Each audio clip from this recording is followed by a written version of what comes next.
안녕하세요. 사연에 빠지다의 DJ 민영입니다. 오늘 사연자님은 사람이 겉으로만 봐서는 그 새까만 속을 절대 알 수 없다는 사실을 뼈저리게 느꼈다는데요. 과연 어떤 사연인지 들어보겠습니다. 오늘도 두 가지 사연 준비되어 있으니 끝까지 함께 해주시고요. 그럼 오늘의 사연 바로 시작할게요. 구독과 좋아요 잊지 말고 꾹 눌러주세요. 안녕하세요. 저는 이제 막 50대 줄에 들어선 가정주부입니다. 저도 40대까지는 사람이 활기도 있고 하고 싶은 것도 많고 그랬었는데 요즘은 이상하게 기분도 축축 처지고 아무것도 하고 싶지가 않아요. 이런 이야기를 남편과 아이들에게 했더니 다들 하나같이 한다는 말이 갱년기인 것 같다고 하더라고요. 물론 저도 압니다. 제가 갱년기가 오기는 했죠. 하지만 아무리 갱년기라고 한들 단순히 호르몬의 문제라고만 생각하기엔 제 마음이 너무 답답하고 힘들어요. 친구들 추천으로 영양제도 먹어보고 병원에 가서 검사도 이것저것 받아봤는데 영 효과가 없더라고요. 30대, 40대 때에는 애들 키우고 남편 뒷바라지만 하느라 매일 정신없이 살았는데요. 그래서 우울한 줄도 모르고 살았어요. 그런데 이제 애들도 다 커서 대학도 다니고 자기들 생활도 생기니 저도 특별히 신경 쓸 게 없더라고요. 그래서 더 허전하고 우울한 건 줄은 몰라도 이상하게 별거 아닌 일에 기분이 상하고 서운하고 그래요. 최근엔 별것도 아닌 걸 가지고 큰딸에게 짜증을 냈어요. 큰딸이 남자친구가 생겨서 요즘 연애하느라 바빠요. 둘이 얼마나 좋으면 평일에도 매일 만나고 주말마다 나가더라고요. 처음엔 그러려니 했는데 집안에 일이 있어도 관심도 없고 데이트만 하고 다니니 은근 서운하더라고요. 그날은 저희 친정어머니 생신이었어요. 친정어머니께서 요양원에 계셔서 제가 새벽부터 음식해서 면회 갈 예정이었습니다. 남편은 택시 운전을 해요. 원래는 항상 남편이 요양원에 함께 가곤 했는데 하필이면 그날 남편 친구가 상을 당해서 전날 장례식장에서 하루 있다가 오게 됐어요. 혼자 택시를 타야 하나 버스를 타야 하나 고민을 하고 있는데 딸이 늦게까지 자는 모습이 보이더라고요. 저는 오늘은 데이트가 없나 싶어 슬쩍 다가가 부탁을 했습니다. 딸, 오늘 외할머니 생신인 거 알지? 엄마 음식 싸서 요양원 갔다 오려고 하는데 같이 갈래? 다른 날도 아니고 생신이니 손녀까지 같이 데려가면 어머니도 오랜만에 좋아하실 것 같아 부탁했습니다. 저는 딸에게 말하면서도 어쩐지 눈치가 보였어요. 자식들 어릴 때야 제가 굳이 말하지 않아도 제가 어디만 가면 졸졸 따라다녔었지만 이제 좀 컸다고 마트라도 한번 같이 가자고 말하기가 괜히 민망스럽더라고요.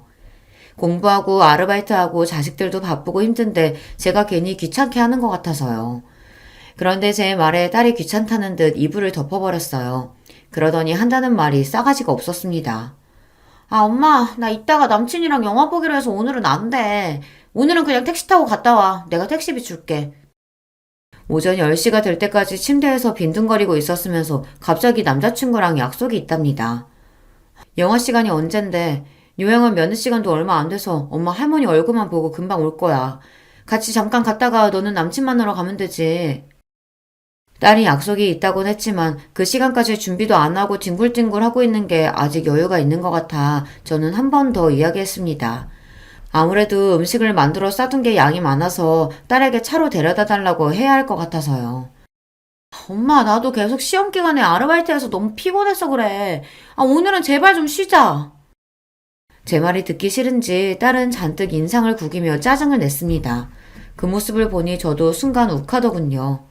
너는 딸년이라는 게 어떻게 그렇게 너밖에 모르니? 네 외할머니가 너한테 어떻게 했는데? 아무리 정신없는 노친애라도 1년에 한 번이는 생일인데 소녀가 돼서 들여다볼 생각도 안 하니?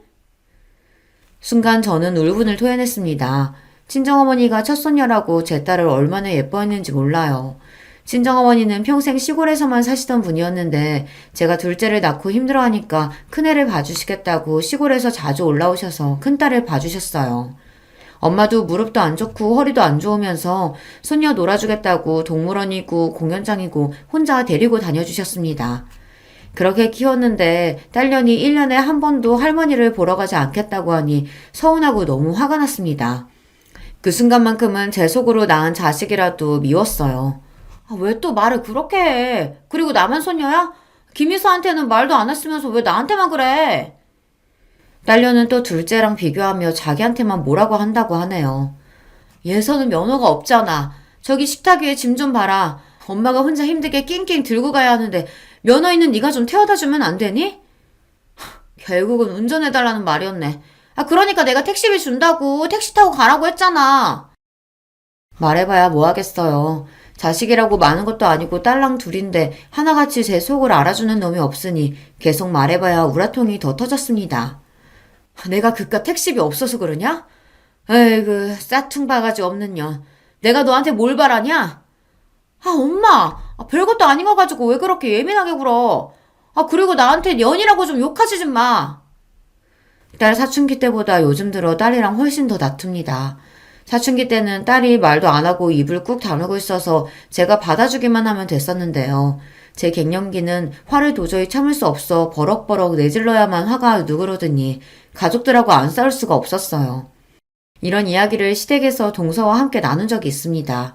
친정어머니 생신날 있었던 이야기를 하면서 제가 갱년기가 오기는 왔는지 자꾸만 욱하게 되고 가족들에게 화를 내게 된다고요. 그래서 별것도 아닌 일에 서운하고 혼자 우울하다고 했습니다. 그러자 가만히 듣고 있던 동서가 기분 나쁘게 실실 웃었어요. 그러게 제가 말씀드렸잖아요. 답답하게 애들하고 남편만 바라보고 사시지 말라고요. 진작 면허도 따고 일도 했으면 지금 자식한테 부탁할 일 없죠. 평생 자식한테 헌신하면 뭐래요? 다들 대가리 크면 자기들이 혼자 큰 줄 알고 부모는 헌신짝처럼 여기는데. 저 보세요. 애 있다고 애한테 얽매이지 않고 자유롭게 살았더니 지금도 저나 애나 각자 알아서 잘만 살잖아요. 동서 말이 틀린 말이 아니라는 건 저도 잘 압니다. 하지만 동서에게 듣고 싶은 말은 그런 현실적인 조언이 아니었어요. 저는 위로가 필요했습니다. 동서야 젊어서부터 돈도 잘 벌었으니까 슈터도 쓰고 학원도 다 보내면서 키워서 그렇지. 우리 집 사정이 동서네랑 어디 같나. 다를 게 뭐가 있어요. 형님도 애 하나만 낳고 작은 직장이라도 다녔으면 지금 그 꼴은 안 당하죠. 그러게 왜 애를 둘이나 낳아서 일을 그만뒀어요? 애들도 엄마가 자기 일하고 돈 벌면 무시 못해요. 자식 때문에 속상해서 하소연 좀 했더니 동서는 단번에 저를 자식에게 무시당하는 엄마로 만들었습니다. 우리 애들이 날 무시해서 그런 게 아니라 이제 다 커서 자기들 생활이 생기니까 그렇다는 거지. 동서도 지연이 커봐. 지금이랑은 달라. 이런 이야기를 하려던 건 아니었는데 동서가 자꾸만 지금까지 살아온 제 삶을 부정하며 나쁘게 이야기를 하니 저도 은근 기분이 상하더라고요. 저는 형님이랑 달라요. 지연이가 크면 자기가 알아서 사는 거지. 제가 신경 쓸 게 뭐 있어요? 저는 지연이가 뭘 하든 간섭 안 할 거예요.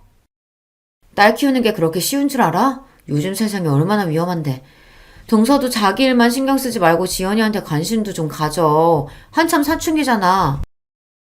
동서가 똑똑하고 뭐든 잘하는 걸 알면서도 저는 괜히 자격지심에 아무 말이나 막 했습니다. 동서한테 말해봐야 제가 절대 이길 수 없다는 걸 알면서도 말이죠.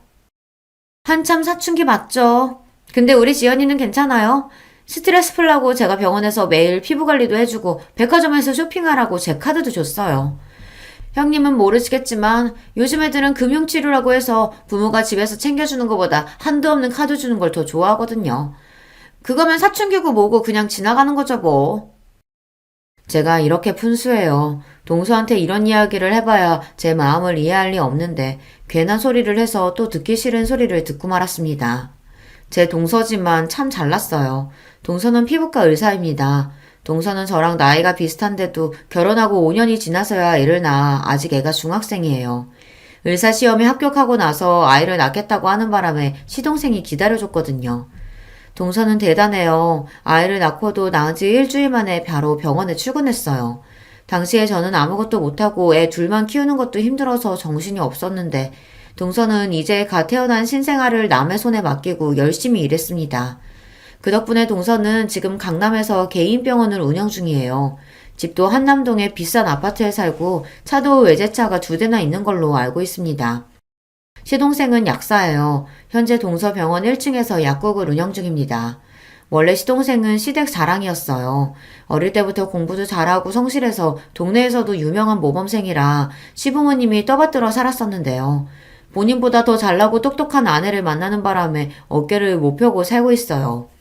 결혼 초에는 시부모님께서 동서를 단단히 잡겠다고 잔소리도 해보고 시집살이도 시켜봤지만 소용없었습니다. 동서는 친정이 강남에서 유명한 땅 부자라 결혼할 때 시동생 명의로 아파트도 해주고 차도 사줬어요. 나중에 시동생 약국까지 차려주셨고요. 그렇다 보니 시부모님 입장에서는 깨갱하고 며느리를 상선으로 모시는 수밖에 없었죠. 한 번은 이런 적도 있었습니다. 동서가 조카를 낳고 얼마 되지 않아 시댁에 떡하니 찾아와 애를 좀 봐달라고 했어요. 본인이 교수가 되려면 미국에 1년 동안 연수를 꼭 다녀야 한다고요. 당신 뭐 하는 거야? 그거 안 된다고 했잖아. 애가 이제 태어난 지 100일도 안 됐는데 엄마가 애 두고 미국을 어떻게 가? 동서가 미국에 가는 게 시동생과 상의된 부분은 아니었는지 시동생은 동서를 다그쳤어요. 하지만 동서는 아랑곳하지 않았습니다. 어머니 이 사람 좀 보세요. 본인은 여기저기 학회며 출장이며 다 다니면서 저는 미국에 공부 좀 하러 간다는데 애로 발목 잡으면서 못 가게 해요. 동서와 시동생은 이미 한바탕 싸우고 왔는지 둘 다 격앙된 상태로 시댁에 와선 시어머니에게 다짜고짜 애를 봐달라고 했어요. 시동생은 동서가 미국 가는 건 절대 안 된다는 입장이었고요. 당신이 레지던트 잘 마무리하고 싶다고 해서 애도 안 낳고 기다려줬잖아. 근데 애 낳자마자 기다렸다는데 미국 가는 건 너무 이기적인 거 아니야? 더군다나 우리 애를 왜 우리 엄마가 봐? 평소 조용하고 말도 없는 시동생이 저렇게 화를 내는 모습은 저도 결혼하고 처음 봤어요. 아, 그럼 어떡해. 당신은 매일 약국 때문에 바쁘고 시토한테 1년을 맡길 수는 없잖아. 미국 가는 것도 우리 부모님이 지원해 주시는데 거기다가 애까지 봐달라고 할 순 없잖아. 동서와 시동생은 이미 서로 감정의 골이 깊어 보였습니다. 일과 육아 문제에 있어서 전혀 상의가 되지 않은 상황이었죠. 그만 좀 해라. 아휴, 능력 있는 며느리 모시고 살기 힘들다. 꼭 그렇게 너 하고 싶은 대로 다 하고 살아야겠니? 제가 애 하나 낳았다고 하고 싶은 거 못할 건 또 뭐예요? 애 봐주기 싫으시면 놔두세요. 그냥 저희 부모님께 부탁드릴게요. 내가 지금 애 봐주기 싫어서 이러니? 애도 애지만 부부가 어떻게 1년이나 떨어져 살아? 앞으로 평생 살아야 하는데 1년 정도 떨어져 있는 게 뭐 어때요? 어차피 지금도 뭐 대단히 사이좋은 부부는 아니에요. 당시에 저도 애 둘 키우면서 힘들었던 때라 사실 동서가 부럽기도 했어요.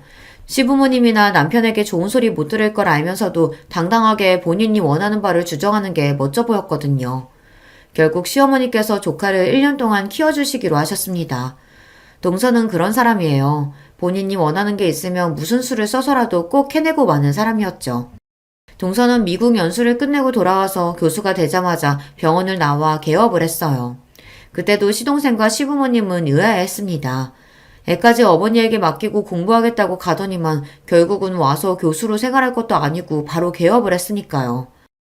교수님은 슬슬 놀면서 일할 줄 알았는데 이건 뭐 매일 수술에 학회에 수업까지 하루가 24시간이라도 모자라는 거 있죠? 너무 힘들다고 했더니만 아버지가 그냥 나와서 개업하라고 하더라고요. 어차피 가지고 있는 아버지 건물 놀리기 아깝다고. 그 김에 지연이 아빠 약국도 개업해주기로 하셨어요. 어머, 정말? 우리 아들 약국을 차려주신다고?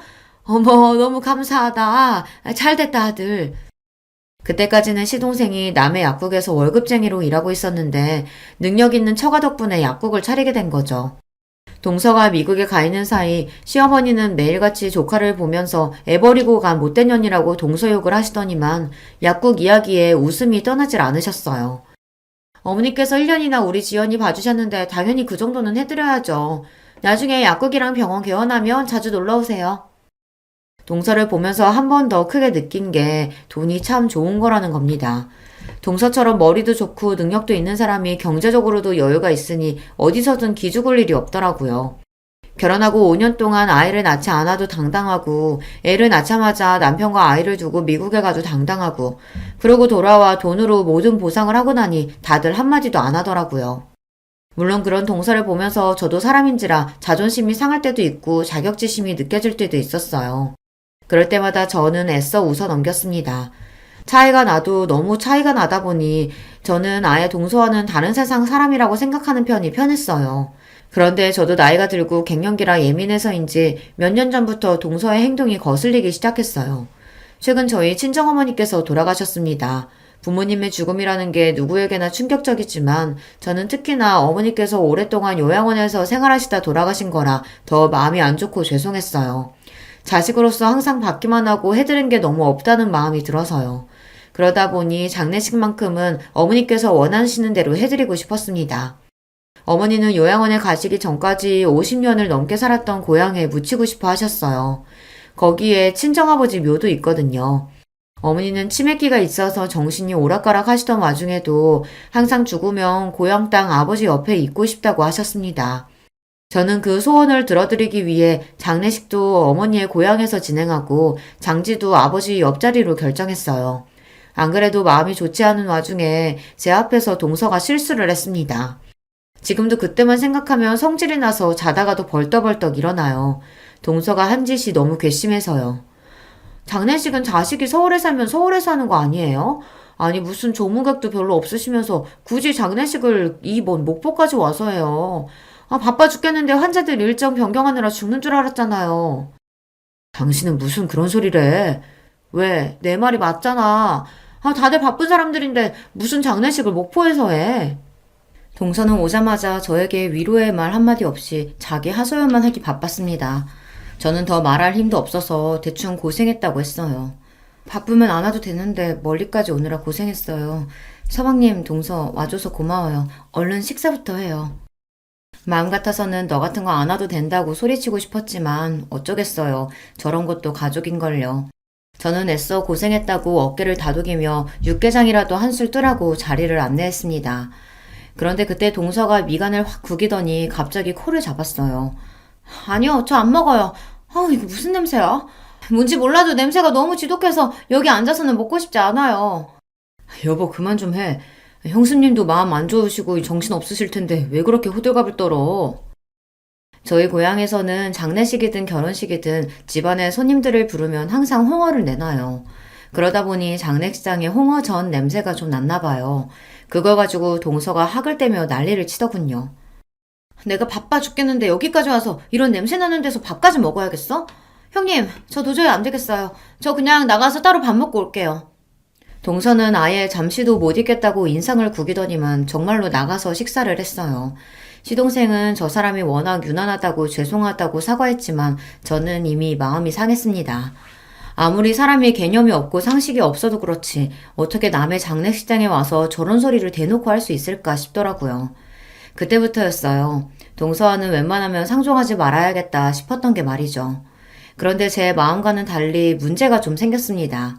동서 앞에서 제 자존심이 산산이 부서지는 사건이 있었어요. 어머니가 돌아가시고 나서 제 마음이 자꾸만 헛헛하고 갱년기로 예민해지는 게 스스로 너무 싫어서 아르바이트를 시작했어요. 아는 사람이 하는 반찬 가게에서 오전에 일을 도와줬습니다. 생각보다 일이 재밌더라고요. 지난 20년 동안 가족들을 위해 음식은 많이 해봤지만 내가 만든 음식을 사람들이 돈을 주고 사 먹고 맛있다고 해주는 건 처음이니까요. 가게 사장님도 제가 오고 나서 매출이 늘었다고 하니 은근 기분이 좋았습니다. 그러던 중 아르바이트가 끝나고 집에 가는 길에 시댁에 잠깐 들렸어요. 반찬 가게에서 가져온 반찬을 시부모님께도 좀 나눠드리려고요. 그런데 때마침 시댁 주차장에서 동서가 나오더군요. 시부모님이 김치 가져가라고 해서 잠깐 들렸다고요. 그러면서 제 손에 들린 쇼핑백은 뭐냐고 물었어요. 저는 어머니 장례식 때 이후로 동서랑은 말도 섞고 싶지 않아 내내 피해 다녔는데 이렇게 딱 마주치고 보니 저도 모르게 당황해서 대충 말을 얼버무렸어요. 시부모님 가져다 드릴 반찬이라고요. 암튼 형님은 가만 보면 어른들한테 참 잘해요. 저는 이렇게 얻어다 먹을 생각만 하지 직접 만들어서 가져드릴 생각은 안 해봤는데 역시 맏며느리감은 정해져 있나 봐요. 동서가 웬일로 제 칭찬을 다 하더군요. 순간 저 여우 같은 년이 웬일인가 싶었습니다. 집에서 만든 건 아니고 내가 얼마 전부터 아는 사장님 가게에서 일해서 남은 거 가지고 온 거야. 괜찮으면 동서도 좀 가져가던지. 동서랑 마주보고 이야기하는 게 괜히 불편해서 반찬 가게에서 일하고 있다고 이야기를 한 건데 순간 제 말에 동서가 눈이 동그래지더니 갑자기 제게 달려오더라고요. 그러더니 한다는 말이 놀라웠어요. 어머, 형님 잘 생각했어요. 아주버님이 혼자 돈 벌어 다니시길래 형님은 도대체 맨날 집에서 놀면서 뭐 하나 싶었는데. 그래요. 형편이 어려우면 사람이 일을 해야죠. 동서의 말에 저는 순간 놀라서 입이 다물어지지 않았습니다. 제 남편이 저도 모르게 돈을 구하러 다닌다네요. 동서, 그게 무슨 소리야? 애들 아빠가 돈을 구하러 다닌다니. 설마 우리 애들 아빠가 동서한테 돈 꺼갔어?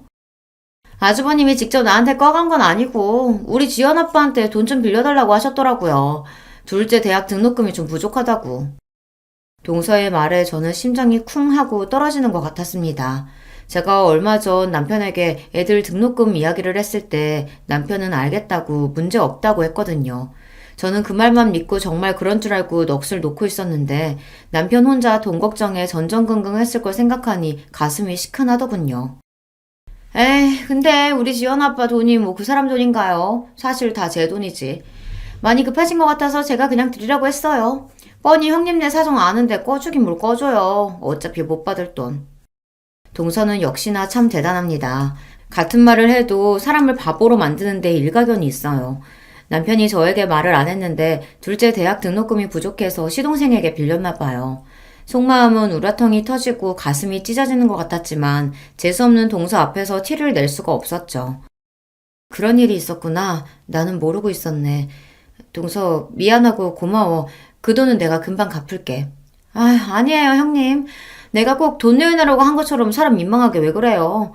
우리한테 돈 몇백이 뭐 돈인가요? 정말 괜찮으니까 신경 쓰지 마세요. 아니야 동서. 그 돈 내가 꼭 갚을 거야. 그러니까 괜한 소리 하지 말고 그냥 받아. 동서와 이야기를 나누면 나눌수록 제 감정은 점점 더 격앙되었습니다. 자존심이 너무 상해서요. 형님, 왜 또 정색하고 그러세요? 사람 무섭게. 우리 형님 이제 보니까 자존심 엄청 강하시구나? 알았어요, 알았어. 그 돈 갚으세요. 제가 다 받을게요. 동서는 대단히 인심이라도 쓰는 것처럼 돈을 받겠다며 실실 웃었어요. 제가 그동안 참 멍청했습니다. 매일 살 비비고 사는 남편이 무슨 생각을 하고 사는지도 모르고 저 혼자 갱년기니 뭐니 하면서 세상 편한 소리나 하면서 살았어요. 그날 저녁 저는 남편에게 동서와 있었던 일을 조심스럽게 이야기했습니다. 그렇게 힘들면 말을 하지 왜 끙끙 앓았냐고요. 그러자 남편은 오히려 제 걱정을 했어요. 동서가 또 기분 상하게 한 건 아니냐고 말이죠. 당신 장모님 돌아가시고 힘들어하는 거 뻔히 아는데 거기다가 대고 돈 이야기를 어떻게 해. 그때는 수금이 늦어져서 그런 거니까 걱정하지 마. 내가 금방 그 돈 갚을 거니까. 남편은 참 착한 사람입니다. 평생 혼자 처자식 먹여 살리느라 고생도 많이 하고 힘든 일도 많았을 텐데 저에게는 항상 괜찮다고 걱정하지 말라고만 합니다. 저는 변하기로 했습니다. 고등학교 졸업하고 서울에 올라와 배운 것도 없이 결혼해서 애들 키우며 사느라 현실에만 안주하고 하루하루 의미 없이 살았었는데 이제는 그러지 않을 거예요. 저는 아르바이트 하던 반찬 가게에서 정직원으로 새벽부터 오후까지 일했습니다. 결혼하고 처음으로 제가 일에 월급을 받아 남편에게 줬어요. 남편은 고생스럽게 왜 일을 하냐고 했지만 저는 괜찮다고 했습니다. 처음 하는 일이지만 즐겁고 재밌다고요. 진심이었습니다. 대단한 일은 아니지만 제가 잘하는 일을 가지고 돈까지 버니 기분도 전보다 훨씬 나아지는 것 같고 딸들과도 마찰이 확실히 줄더라고요. 제일 좋은 건 돈을 버니 마음의 여유가 생겼다는 겁니다. 그리고 약속대로 몇 달 뒤 시동생에게 빌린 돈은 제가 다 갚았어요. 시동생은 갚을 필요 없다고 했지만 그러면 제 마음이 너무 불편하니 꼭 받아달라고 했습니다. 그러던 어느 날이었습니다. 시아버지 팔순이시라 시댁에서 가족들끼리 모여 식사를 하기로 했어요. 원래는 동서가 해외여행을 가자고 이야기했었는데 시아버지께서 최근 무릎이 안 좋아 수술하시는 바람에 여행은 안 가기로 하고 가까운 친인척만 모여 식사를 하기로 했습니다. 사실 저는 다행이다 싶었어요. 시아버지께서 아프신 건 안타깝지만 다 같이 해외여행을 가는 건 솔직히 부담됐거든요. 요즘 누가 촌스럽게 집에서 잔치해요. 그냥 해외여행 가요, 어머님. 어머님, 아버님 연세도 있으신데 언제 또 다 같이 여행을 가보겠어요? 이 많은 식구가 한 번에 여행 가려고 하면 비용이 만만치 않을 텐데 해외는 좀 부담스럽고 국내로 한번 알아볼까? 요즘 우리나라도 물가 많이 올라서 국내에서 여행하나 해외로 가나 크게 다르지 않아요. 형님네랑 우리랑 반반씩 내면 되는데 그 정도는 갈 수 있죠. 순간 저는 머리가 복잡했습니다. 시부모님의 우리 식구, 동선의 식구 다 하면 적어도 9명인데 그 식구가 해외에 간다고 하면 도대체 얼마나 들어갈까 계산도 안 됐죠. 제 머릿속이 정신없이 돌아가는 걸 여우 같은 동서가 눈치챘는지 피식 저를 비웃었습니다. 형님, 반씩 내는 것도 부담스러우시면 그냥 저희가 다 낼게요. 그거 얼마나 한다고 티나게 그렇게 놀라고 그래요. 제 표정만 보고 비웃더니만 동서는 본인이 다 내겠다고 했어요. 그러다 시부모님은 됐다고 손사래를 치셨죠. 됐다 됐어. 자식들 힘든데 다 늙어서 해외여행은 무슨 해외여행이야. 젊은 너희들이나 갔다 와. 우리는 안 가도 돼. 형님이 시댁이랑 여행 가는 거 불편한 티 팍팍 내서 아버님 삐지셨잖아요. 아버님 걱정하지 마세요. 둘째 며느리가 비행기 꼭 태워드릴게요. 동서는 꼭 말을 해도 사람을 이상하게 만들면서 이야기했습니다. 꼭 마치 제가 시부모님이랑 여행 가기 싫어하는 것처럼 만들어버리더라고요. 저는 듣다 기분이 나빠서 동서는 무슨 말을 그렇게 하냐고 한마디 하려던 참이었습니다. 그런데 그때 마침 남편이 나서더군요. 아, 그걸 재수씨가 왜 나내요? 내가 장남인데 내도 우리가 내야죠. 우리가 무슨 돈이 있어서 온 식구 해외여행비를 다 낼 수 있겠어요. 남편은 돈도 없으면서 동서랑 시동생 앞에서 괜히 자존심이 상하니 오히려 더 큰 소리를 쳤습니다. 그 모습을 보는데 짜증이 나면서도 애써 꾹 참았어요. 시부모님도 있는 앞에서 괜히 이런저런 이야기를 더 했다가는 분위기가 더 이상해질 것 같아서요. 아니야, 형. 우리야 매번 해외에 자주 나가서 마일리지도 있고 따로 여행 적금 드는 것도 있어서 부담 없어. 우리가 낼게. 시동생 말에 남편이 한마디 더 하려는 걸 제가 슬쩍 허리를 쿡 찔렀습니다. 가만히 있으라고요. 저라고 이러고 싶었겠습니까? 저도 시아버지 팔순에 척척 돈 내고 싶어요. 남편 택시 운전해서 애들 대학도 간신히 보냈는데 저희가 모아놓은 돈이 어디 있겠어요. 그런 와중에 어찌됐든 해외여행은 못 가게 됐으니 은근 다행이다 싶었죠.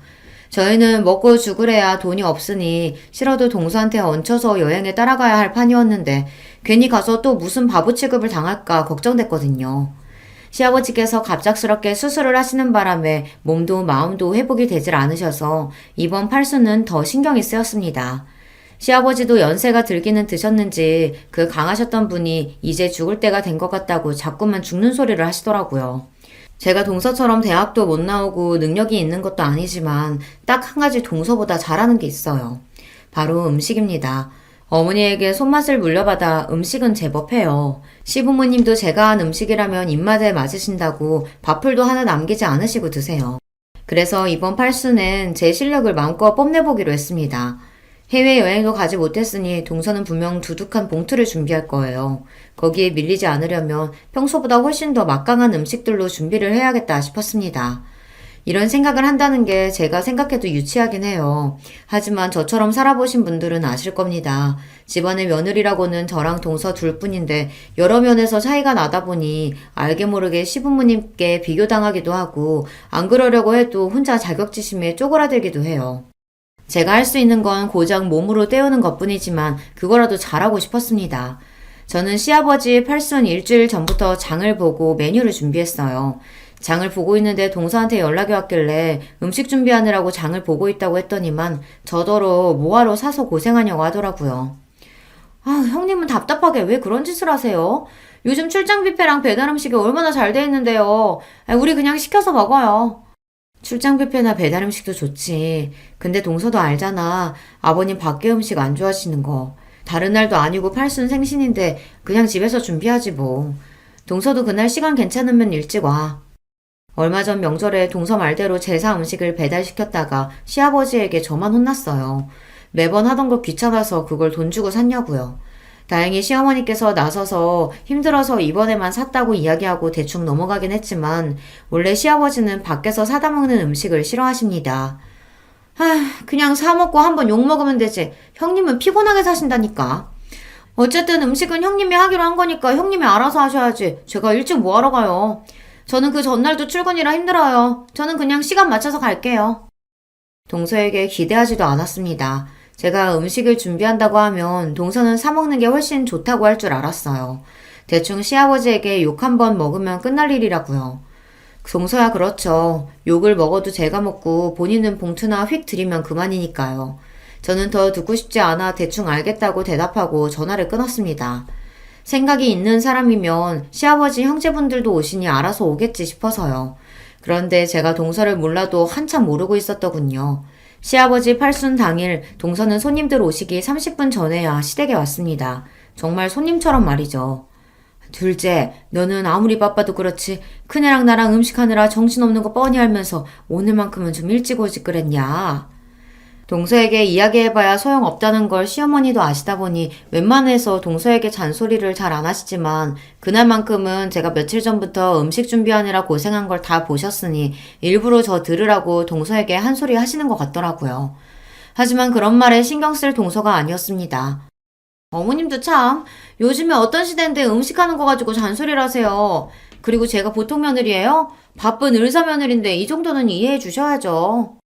동서는 애교 섞인 목소리로 재수없는 소리를 아무렇지 않게 해댔습니다.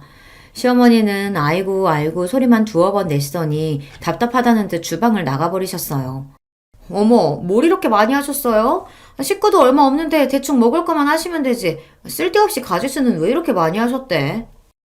동서는 시어머니께서 주방을 나가시자마자 무슨 검사라도 하러 온 사람처럼 이것저것 맛을 보더니 굳이 쓸데없는 음식까지 뭐하러 이렇게 많이 했냐입니다. 저는 허리도 한번 못 펴고 준비를 했는데 고생했다는 말도 없이 저 따위로 말하니 사람이 순간 기분이 확 상하더군요. 동서는 살림의 살자도 모르고 음식이라고는 해본 적도 없어서 잘 모르나 본데 잔치 음식에는 다 기본 구성이라는 게 있는 거야. 여기 쓸데없는 음식은 하나도 없어. 아, 그래요? 누가 보면 호텔 주방장이라도 모신 줄 알겠어요. 제 말이 기분이 나빴는지 동서는 곧바로 얼굴을 구기더니 비아냥거리더군요. 그날만큼은 저도 동서에게 지고 싶지 않았습니다. 사람이 아무리 바쁘고 일이 많아도 뻔히 제가 시아버지 생신상을 준비한다는 걸 알고 있었으면서 손님처럼 와서 얻어먹으려고만 하는 꼴이 얄미웠거든요. 음식 그만 좀 만지작거리고 앞침 하나 좀 매. 이거 다 가져다 놔야지. 음식이 쓸데없는 것만 있네, 먹을 게 없네 하는 소리를 짓거리더니만 자꾸만 손으로 음식을 덥석덥석 집어먹는 꼴이 기가 막혔어요. 저는 옆에 있던 앞치마를 동서에게 건넸습니다. 하나씩 들고 거실로 나르자고요. 그런데 그때 제가 건넨 앞치마를 툭 내려놓은 동서가 기가 막힌 소리를 했습니다. 형님이 다 알아서 한다고 하시더니 왜 자꾸 저한테 시키세요?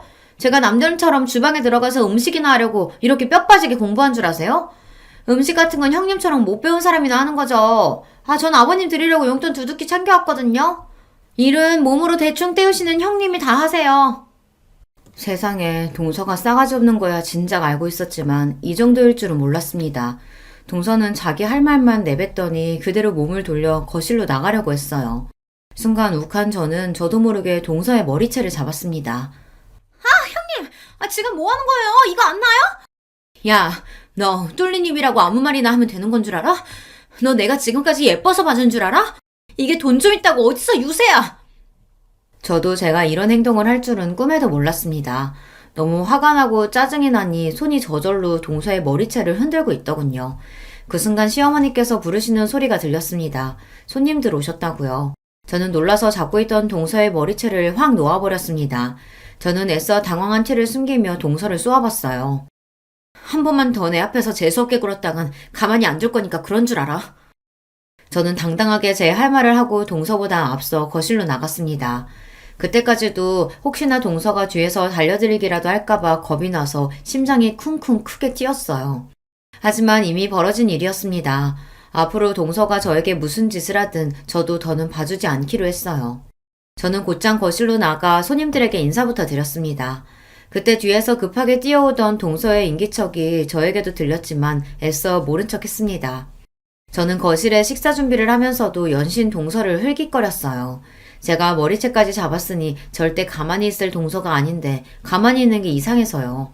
물론 동서도 생각이 있다면 어른들 있는 앞에서 행패를 부리지는 않겠지만 내내 불안했습니다. 그런데 역시나 그냥 넘어갈 동서가 아니었죠. 갑자기 제가 만든 갈비찜을 먹더니 욱하는 소리를 냈어요. 그러더니 한다는 말이 가관이었죠. 형님, 이게 뭐예요? 이거 파리 아니에요? 음식을 어떻게 했으면 파리가 들어간지도 모르고 먹으라고 내놔요. 뭐? 그게 무슨 소리야? 갑자기 파리라니. 순간 거실에 있던 시부모님과 손님들은 일제히 동서 손에 들린 파리를 쳐다봤어요. 그런데 동서 말이 사실이었습니다. 제가 만든 갈비집에서 새까만 파리가 나왔어요. 저는 놀라서 그럴 리 없다고 음식을 확인했습니다. 그때였어요. 동서는 다른 접시에 있던 잡채도 한 입 먹어보더니 욱소리를 내며 뱉었습니다. 어머, 이건 또 뭐야? 형님, 잡채 간 보신 거 맞아요? 간장을 얼마나 부었는지 짜서 도저히 못 먹겠네. 아버님, 어머님, 잡채 드시지 마세요. 이걸 도대체 어떻게 먹으라는 거야? 동서는 갈비찜에 이어 잡채까지 들먹이며 꼬투리를 잡았습니다. 저는 그제야 정신이 들었습니다. 동서 인연이 제가 지 머리채를 좀 잡았다고 작정하고 제 음식을 모함하는 것 같더라고요. 동서 무슨 소리야. 내가 다른 거 몰라도 잡채간은 몇 번을 봤는데 짜긴 뭐가 짜다고 그래. 짜니까 짜다는 거지. 제가 뭐 없는 소리라도 지어내는 줄 알아요? 이상하면 형님이 먹어봐요. 그럴 리 없었습니다. 갈비찜에 파리가 들어간 건 음식의 뚜껑을 열어놔서 그럴 수도 있겠다 싶지만 잡채가 먹지 못할 정도로 간이 안 맞을 리 없어요. 제가 다른 건 몰라도 잡채 하나는 자신 있거든요. 그런데 그때 금방 잡채를 드신 시어머니께서 조심스럽게 이야기를 하셨습니다. 어머, 큰애야. 잡채가 너무 짜기는 하다. 네가 이것저것 음식한다고 바쁘더니만 실수로 간장을 더 넣었나 봐. 아무래도 믿을 수 없어 저는 제 젓가락으로 잡채를 먹었습니다. 그런데 동서 말이 맞았어요. 잡채가 짜도 너무 짜더라고요. 말도 안 돼. 그럴 리가 없는데. 형님이 음식하느라 힘들어서 실수했나 봐요. 아무리 그래도 이건 심해도 너무 심하다. 입도 못 대겠어요. 아버님, 우리 대충 배 채운 것 같은데 그냥 나가서 2차 할까요? 제가 분위기 좋은 막걸리 집으로 안내할게요. 저는 이 상황이 믿기지 않아 순간 말문이 턱하고 막힌 채 멍하니 있었습니다. 재수씨, 아무리 그래도 준비한 음식이 이렇게 많이 남았는데 갑자기 어딜 가요? 아주버님도 음식 드셔보셨으면 아실 거 아니에요. 아버님 팔순이신데 이만 손님들까지 초대했으면 맛있는 걸로 대접해야죠. 아버님, 어머님, 그냥 우리 나가요. 막걸리 먹고 노래방도 가서 놀고 오자고요. 순간 분위기가 이상해지자 시부모님들도 손님들도 제 눈치를 살피셨어요. 저는 이대로 가만히 있으면 안 될 것 같아 정신을 차리고 자리에서 벌떡 일어났습니다. 괜찮아요, 어머님, 아버님. 동서랑 2차 신나게 다녀오세요. 뒷정리는 제가 하고 있을게요. 저도 바보가 아닙니다. 동서가 시부모님을 모시고 나가겠다고 한 순간 분명 이건 동서가 저에게 복수하려고 술을 쓴 거라고 직감했어요. 하지만 시아버지 생신인데 제가 분위기를 망칠 수는 없었죠. 저는 시부모님과 손님들에게 여기는 걱정하지 말고 나가서 신나게 놀다 오시라고 했어요. 시어머니는 끝까지 혼자 이 많은 걸 어떻게 정리하냐고 그냥 두고 같이 나가자고 하셨지만 저는 마음이 내키지 않았습니다. 이대로 동서와 나갔다가는 노래방이 아니라 공터에 나가 한바탕 치고받고 싸워야 할 것 같아서요. 동서와 가족들이 나가자마자 저는 눈물이 왈칵 쏟아지고 말았습니다. 울지 않으려고 안간힘을 쓰며 노력했지만 소용없었어요. 오늘만은 어떻게든 동서를 이기고 싶었는데 결국은 또 동서에게 놀아나고 말았습니다. 여보, 왜 울어? 괜찮아? 저는 괜찮다고 동서와 시동생과 함께 막걸리를 먹고 오라고 보냈는데 남편은 아무래도 제가 신경 쓰였는지 다시 돌아왔어요. 그러다 제가 혼자 바닥에 주저앉아 아이처럼 엉엉 소리를 내며 울고 있는 모습을 보고만 거죠. 울고 있는 제 모습을 보고 놀란 남편이 저를 향해 달려오자 저는 그 모습이 고마워서 또 눈물이 터지고 말았습니다. 여보, 내가 만든 갈비찜에 파리가 들어갔을 리가 없어. 그리고 당신도 알잖아. 내가 만든 잡채가 얼마나 맛있는지. 내가 지금까지 살면서 잡채를 100번도 넘게 만들었는데 거기다가 실수로 간장을 부었을 리 없다고. 이건 분명 동서가 나 엿먹이려고 일부러 그런 거야. 여보, 그게 무슨 말이야? 재수씨가 왜 당신을 일부러 엿먹이려고 했겠어? 눈물을 펑펑 쏟으며 웅얼거리는 제 말에 남편은 무슨 소리냐고 자세하게 이야기해보라고 했습니다. 남편의 다정함에 기대해 저는 오늘 주방에서 있었던 일을 그대로 다 말했어요. 동서가 늦게 와서는 내 음식 가지고 듣기 싫은 소리를 하길래 하도 열받아서 머리채를 잡았다고요. 그랬더니 동서가 화가 나서 일부러 내 음식에 장난질하고 시부모님 모시고 나간 것 같아. 평소 동서가 하는 짓을 봤을 땐 분명해. 제 이야기를 들은 남편은 눈이 휘둥그레졌습니다. 평소 누구에게도 싫은 소리 한마디 못하는 제가 흥분해서 동서의 머리채까지 잡았다는 말에 남편도 많이 놀라나 보더라고요. 그러더니 남편이 한다는 말이 놀라웠습니다. 재수씨, 이 여자 이거 진짜 안 되겠네. 어디 감히 천사 같은 우리 와이프를 가지고 놀아. 여보, 걱정하지 마. 내가 재수씨, 아니 그 여자 코를 아주 납작하게 만들어줄게. 그때까지는 저도 남편이 무슨 소리를 하는 건가 싶었습니다. 저도 동서 때문에 화가 나긴 했지만 남편이 무슨 수로 동서의 코를 납작하게 해주겠다는 건가 싶어서 남편에게 물어봤습니다. 무슨 계획이 있는 거냐고요. 당신은 걱정하지 말고 딱 기다려. 내일이면 다 해결될 테니까. 남편답지 않게 단호하게 말하는 모습에 뭔가 믿는 구석이 있는 것 같긴 했지만 바로 다음날 남편은 생각지도 못한 폭탄 발언을 했습니다. 다음날 저녁 남편은 시댁으로 저와 동서를 모두 수집했어요. 어제 생일이라고 거하게 상도 차려주고 막걸리에 노래방까지 가서 신나게 놀았으면 됐지. 오늘은 또 무슨 일로 식구들을 다 불러 모았어?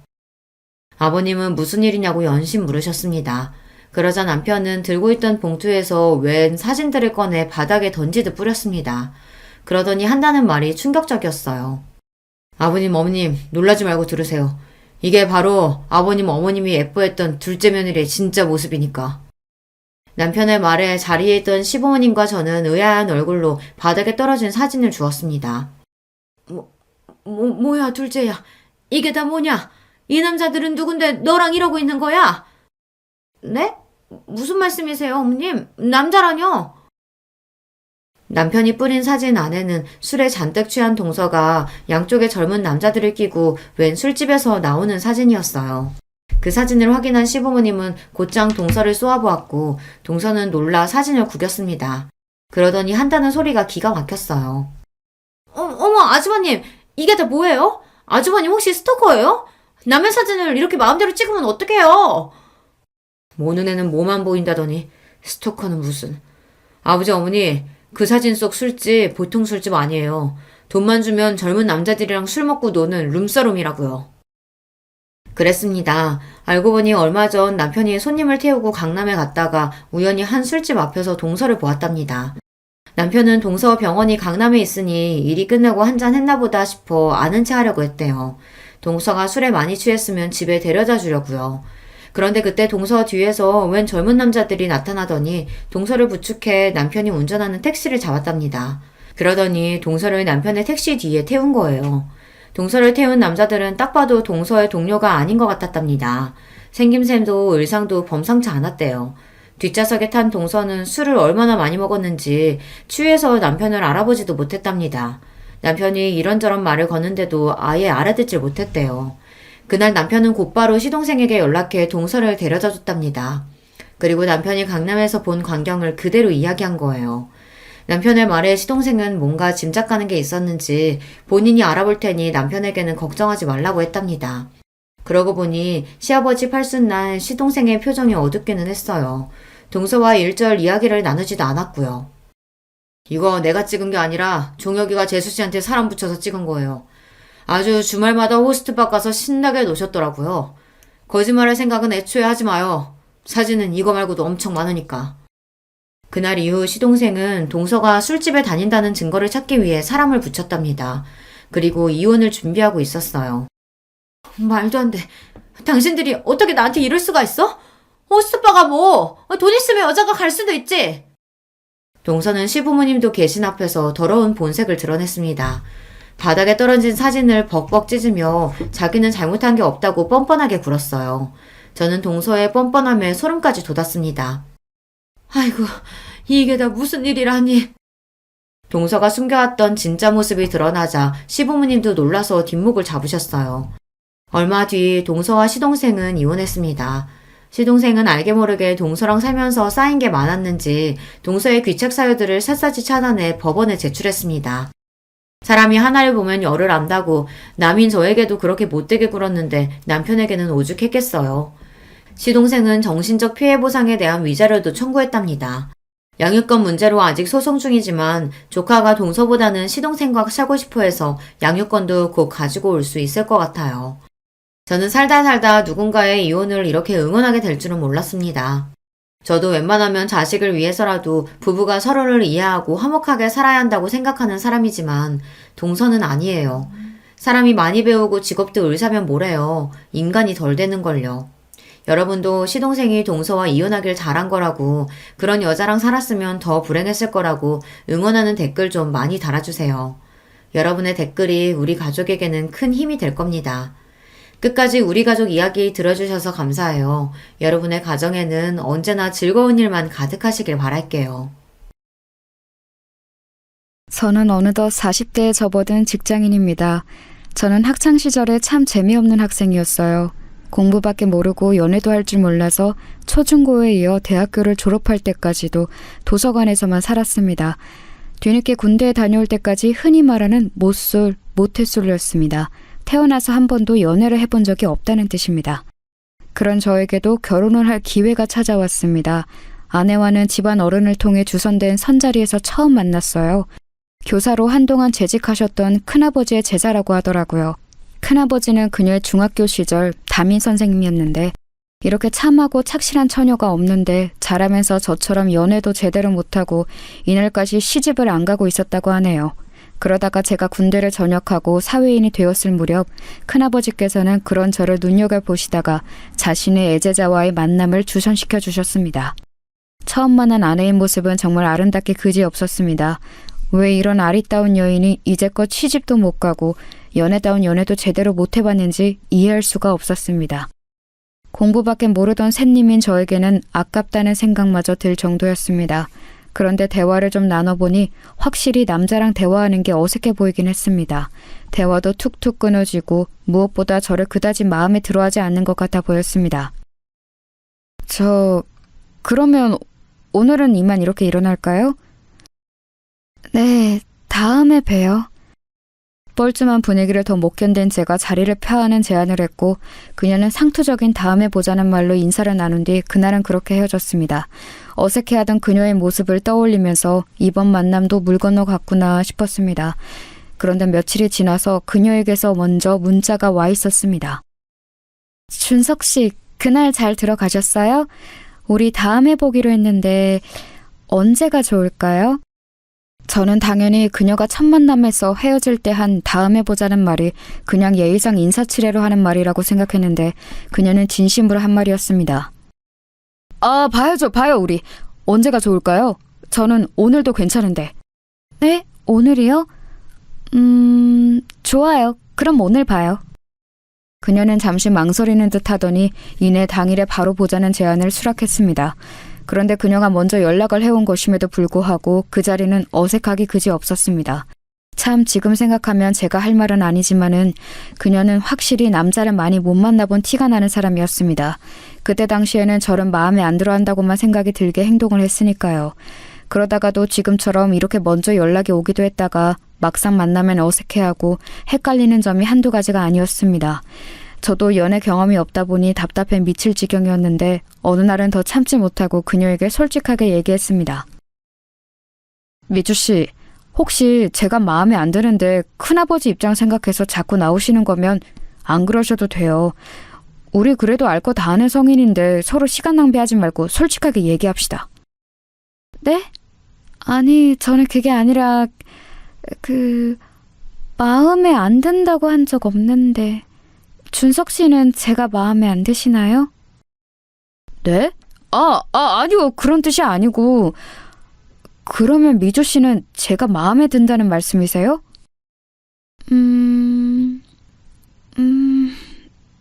네. 그녀는 몇 차례 쭈뼛거리더니 이윽고 힘겹게 긍정의 대답을 했습니다. 저는 답답한 마음에 이 관계를 빨리 끝내는 게 좋겠다는 생각에 던진 말이었는데 이내 돌아온 아내의 답변이 저를 마음에 들어한다니 살면서 여자 입에서 그런 이야기를 들어본 게 처음이어서 많이 당황스러웠던 기억이 납니다. 저는 미주 씨가 저 마음에 안 들어 하시는 줄 알았어요. 만나서도 말씀도 잘 안 하시고 문자도 단답으로만 대답하시고 그래서 그냥 스승님이신 큰아버지 입장 생각해서 어쩔 수 없이 몇 번 나와주신다고 생각했어요. 아니에요. 아무리 선생님 생각했더라도 그것만으로 이렇게 여러 번 나오지는 않죠. 제가 표현이 조금 서툴러요. 그 부분 조금만 이해해 주세요. 세상에 이렇게 어색하게 서로의 마음을 확인하는 커플이 또 있을까요? 그날 이후부터 못소리였던 어색했던 시작을 뒤로 하고 누가 먼저랄 것도 없이 자연스럽게 마음을 열고 교제를 시작했습니다. 교제 초반에는 아내가 계속해서 어색해하던 모습이 잊혀지지가 않습니다. 만나서 데이트할 때 어색함이 계속되는 것은 물론 떨어져 있을 때도 문자의 답도 잘 안 하고 전화도 잘 안 받을 때가 많았습니다. 하루 종일 연락이 안 될 때면 불안하기도 했습니다. 서로의 마음을 확인했는데도 이렇게 계속 저를 어색해하고 불편해하는 모습이 계속되길래 저는 그녀를 진지하게 앉혀놓고 이야기했습니다. 미주야, 나는 아직도 미주 마음이 헷갈려. 분명히 내가 마음에 든다고도 했고 그래서 교제도 시작한 건데 남자친구인 나를 불편해하고 어색해하니까 진짜 나를 좋아하긴 하는 건지 계속 만나고 싶은 마음은 있는 건지 잘 모르겠어. 당연히 좋아하지. 아니, 그 이상일 거야. 근데 오빠, 나 사실 말 못한 얘기가 있어. 내가 이렇게 사람 대하는 거 어색해하고 심지어는 남자친구한테까지 이러는 거 다 이유가 있어. 괜찮으면 들어줄 수 있어. 그녀는 무언가 상기된 채로 어렵게 말을 꺼냈습니다. 응, 뭔데? 말해봐. 다 얘기해봐. 그게 사실 나는 어린 시절 안 좋은 기억을 가지고 있어. 왕따를 당했었는데 그게 내 인생의 발목을 잡는 커다란 사건이 되어버렸어. 그 기억 때문에 오랫동안 고통받으면서 살았고 그걸 극복하기 위해 정말 눈물나게 노력했어. 정신과의 도움도 오랫동안 받았고 오랫동안 이어오던 약물 치료도 지금이 되어서야 조금씩 끊고 있어. 내가 사람들 대하는데 어색해하고 특히 오빠를 대하는 데 있어서 더 그러는 거. 사실 사람에게 상처받았던 내 마음이 또 상처받지 않을까 두려워서 그러는 거야. 너무나 충격적인 이야기였습니다. 이렇게 천사 같은 여자가 그런 아픈 기억을 안고 있었다니요. 그녀는 점점 눈시울이 붉어지면서 계속 이야기를 이어나갔습니다. 사실 오빠도 너무너무 좋은데, 아니 사랑한다고 하는 말이 더 맞을 거야. 그런데 오빠를 사랑하면 더할 사랑할수록 오빠도 나한테 상처 줬던 사람들처럼 나를 떠나가 버릴까봐 무서워. 그러다 보면 선뜻 다가서지 못하겠어. 오빠가 나를 버린다고 생각하면 너무 슬퍼서 못 견딜 것 같거든. 그게 무슨 소리야, 미주야. 내가 널 왜 버려. 너처럼 세상에서 제일 예쁘고 착한 여자를. 그랬구나. 그런 줄도 모르고 난 계속해서 밀어내는 미주를 원망만 했어. 미주야, 나는 어떤 일이 있어도 네 곁에 이렇게 있을 거야. 걱정하지 마. 저는 그녀를 꼭 안아주면서 언제까지고 곁에 있을 거라며 위로했고 그녀는 끝내 크게 울음을 터뜨렸습니다. 그날 이후로 그녀는 제게 더욱더 마음을 열게 되었고 그 특유의 어색함이 잘 없어지지는 않았지만 그래도 그녀 입장에서 많이 노력하면서 관계를 이어나갔습니다. 그렇게 2년여의 교제 끝에 저희는 결혼을 하게 되었습니다. 미주야, 아니 여보, 이제부터 죽을 때까지 우리는 부부야. 부부로서 남은 인생 행복하게 살자. 고마워. 오빠 정말 고마워. 아내는 결혼식 날 눈물을 정말 많이 흘렸습니다. 자신의 인생이 이렇게 기쁘고 행복한 날이 올 것이라고 기대하지 않았다고 합니다. 그리고 무엇보다도 저희 만남을 주선해 주셨던 큰아버지가 정말 문자 그대로 펑펑 우셨습니다. 모르는 사람들이 봤으면 큰아버지가 아내의 친아버지일 거라고 생각했을 거예요. 이 정도로 아내와 큰아버지가 각별한 사제지간인 줄 그날 다시금 새롭게 느꼈습니다. 저는 아내의 지난 모든 상처를 다 덮어주고 다 깨끗이 치유해주고 싶었습니다. 할 수만 있다면 아내를 괴롭힌 사람들을 찾아다가 법에 무서운 철퇴를 가하고 싶었습니다. 지금이라도 늦지 않았으니 그렇게 해보자고 아내에게 슬며시 몇 번 제안해보았지만 아내는 또 다른 보복이 무섭다며 늘 거절했습니다. 저도 아내가 두려워하는 바가 무엇인지 알기에 더는 강요하지 않았습니다. 아내의 힘들었던 과거와는 반대로 저희 부부의 결혼 생활은 행복 그 자체였습니다. 아내는 결혼을 하니까 연애할 때보다 훨씬 더 헌신적으로 변했습니다. 한 번 세상에 상처를 받았던 사람이다 보니까 세상에든 저에게든 완전히 마음을 열지 못하다가 결혼이라는 울타리 안에서 부부가 되고 나니까 저를 일생의 사랑으로 받아들인 것 같았습니다. 그렇게 제게 완전히 마음을 연 아내 덕분에 하루하루가 행복했습니다.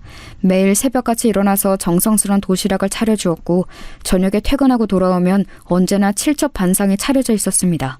항상 저의 와이셔츠는 주름이 없이 빳빳하게 펴져 있었고 출장이라도 가는 날에는 캐리어 안에 속옷부터 양말, 겉옷까지 완벽하게 깔끔하게 정리가 되어 있었습니다. 모두 아내가 준비해준 것이지요. 저는 정말로 이런 호사를 누려도 되나 싶었습니다. 직장 동료들도 늘 정성스럽게 차려진 제 도시락을 보면서 부러워했고 장가 가더니 사람이 더 깔끔해졌다며 칭찬했습니다. 현모양처라는 말이 더 이상 시대에 맞지 않는 말이 되어가는 요즘이지만 제 아내는 문자 그대로 현모양처 그 자체였습니다. 그러다 하루는 아내가 몸살이 심하게 난 적이 있었습니다. 그런데 몸살이 그렇게 심한데도 퇴근하고 돌아온 저를 위해 저녁상을 차리고 있는 게 아니겠어요? 아니 여보, 몸도 안 좋은데 무슨 저녁이야. 내가 알아서 챙겨 먹을 테니까 여보는 얼른 누워서 쉬어. 아니야 오빠, 그래도 밥은 집밥으로 챙겨 먹어야지. 아내는 끙끙대며 기어코 밥상을 다 차리더니 그제야 방 안에 들어가 몸을 뉘었습니다. 나중에 알고 보니 아내가 심하게 감기 몸살이 걸린 데에는 다 이유가 있었습니다. 그날은 여름마다 돌아오는 아파트 수도관 청소 때문에 온수가 하루 종일 안 나오는 날이었는데 하필이며 전날 쏟아진 폭우로 집안이 몇 시간 동안 정전이 됐었다고 합니다. 다음날 출장인 저희 옷가지들을 미처 다 빨지 못한 상태였는데 아내는 세탁기도 안 돌아가는 상황에서 찬물로 손빨래를 다 했다고 하네요. 아무리 여름이었지만 쪼그려 앉아서 그 많은 빨래를 찬물로 손빨래를 하다 보니 몸에 무리가 갔던 것입니다. 아내는 고무장갑 끼고 빨래를 하면 깨끗하게 때가 지워지지 않는다고 늘 맨손으로 손빨래를 하던 버릇이 있었습니다. 그런데 옷까지 몇 개도 아니고 몇일치 빨래를 그렇게 하다 보니 안 그래도 몸이 약한 아내가 몸살이 날만도 했습니다. 저는 그쯤 되자 아내의 그런 헌신을 마냥 고맙게 넙죽 받을 수만은 없었습니다. 그래서 누워있는 아내에게 다가가 조심스레 얘기를 꺼냈습니다. 여보, 좀 괜찮아? 고마워. 몸도 안 좋은데 나를 위해서 이렇게. 아니야, 여보. 아내로서 당연히 해야지. 국 간은 잘 맞았어? 그럼 여보가 하는 음식은 항상 맛있지. 그나저나 여보, 그동안 내가 회사 일이 바빠서 가사 일을 잘 못 도와줬는데 이제 집안일은 서로 분담해서 하자. 나 여보가 이렇게까지 몸에 병나면서 나를 위해 헌신하는 거 너무 미안해서 못 견디겠어. 아니야, 여보. 여보는 밖에 나가서 돈 벌어오잖아. 여보는 집안일 걱정 아무것도 하지 말고 그냥 밖에 나가서 마음 편히 일하는 데만 집중해. 나는 금방 또 괜찮아질 거야. 여보, 나는 너무 고마운데 가끔 여보가 나한테 헌신하는 거 보면 솔직히 무언가에 쫓기는 것 같은 느낌이 들어. 우리 결혼 전에 여보가 나한테 했던 말 나 아직도 기억해. 내가 당신을 떠날지도 모른다고 했던 말. 혹시 당신 나한테 이렇게까지 정성스럽게 헌신하는 게 그런 두려움에서 그러는 건 아니야? 아내는 제 말을 듣자 한참을 말을 잇지 못했습니다. 그러더니 지난주에 정신과 상담에 다녀온 얘기를 했습니다. 지난주에 상담실에 갔는데 선생님이 그러시더라. 내 얼굴이 너무 좋아졌대. 결혼하고 나서 진정한 행복을 찾은 것 같다고 선생님도 많이 기뻐하셨어. 내 이런 밝은 모습은 처음 본대. 그래서 약을 이제 끊어도 될 것 같다고. 그래? 그거 듣던 중 반가운 소리네. 그런데 한 가지 염려되는 게 있다고 하셨어. 내가 얼굴도 좋아지고 다 좋은데 무언가 알 수 없는 초조함이 엿보인대. 그 부분을 제대로 다루기 전까지 함부로 약은 끊을 수 없다고 하셨어. 그게 뭔데? 그 초조함이라는 게 설마... 맞아. 여보가 지금 말한 그 부분이야. 나 사실 여보랑 결혼하고 세상을 다 가진 것 같았어. 정말 행복했고 여보를 위해서 내가 할 수 있는 건 뭐든지 다 해주고 싶었어. 그런데 어느 순간부터 선생님이 그 부분에 대해서 계속 우려를 표하시더라고. 계속 쫓기고 있는 느낌이 든다면서. 그런데 그럴수록 나는 인정하고 싶지 않았어. 그래서 선생님이 그럴 때마다 주문처럼 아니야, 나는 쫓기고 있지 않아. 나는 남편을 사랑해서 이 일을 하는 거야 라고 되뇌었어. 그 마음은 어느새 선생님을 향한 반발심이 되어서 선생님이 말이 틀리다는 것을 증명이라도 하려는 듯 더 내 몸을 괴롭히면서 여보를 내조했어. 그러다가 이렇게 몸살이 심하게 나버린 거야. 그러니까 마음이 더 불안해졌어. 내가 근원적으로 가지고 있었던 여보가 나를 떠나면 어떡하지 하는 그 두려움. 결혼과 동시에 사라졌다고 생각했거든. 그런데 그게 아니었나 봐. 그리고 그 마음이 아직도 남아있다는 걸 인정해버리면 또다시 여보가 나를 떠날지도 모를 생각에, 그런 생각에 더 내 몸을 갈아가면서 집안일을 했던 것 같아. 아내는 긴 고백을 늘어놓다가 눈물이 차올라서 더 이상 말을 잇지 못했습니다. 저는 그런 아내를 꼭 안아주면서 말했습니다. 여보, 다시 말하지만 나는 결코 당신 곁을 떠나지 않아. 여보의 마음이 불안하면 매일매일 이 말을 해줄게. 하루에 1000번도 더 할 수 있어. 여보의 마음이 안정될 수만 있다면.